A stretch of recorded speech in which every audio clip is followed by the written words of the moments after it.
यकीन कामिल की मेरी तमाम मोहतरम बहनों भाइयों अस्सलामु अलैकुम। जैसे कि आप लोग जानते हो शबान का महीना चल रहा है तो शब बारात नज़दीक है। शब बारात का बहुत मुजरब अमल आप लोगों की खिदमत में पेश करना चाहते हैं, जिससे अल्लाह तबारक तआला के हुक्म से आपकी तंगदस्ती दूर हो जाएगी।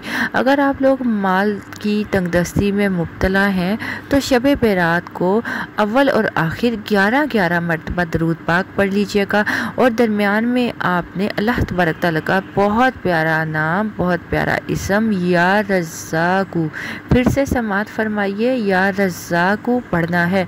अगर आप लोग इस इसम मुबारक को 70 मरतबा चावल के 7 दाने लेकर हर एक दाने पर 70-70 मरतबा अव्वल आखिर दरूद शरीफ के साथ पढ़ लेते हैं तो इंशाअल्लाह आपको कभी रिस्क की तंगदस्ती नहीं होगी। अगर आप लोग इस अमल को शब बारात को नहीं कर पाते, भूल जाते हैं या किसी उज़र की वजह से नहीं कर पाते तो आप रमज़ान शरीफ की 27वीं को कर लीजिएगा, इंशाअल्लाह फ़ायदा होगा।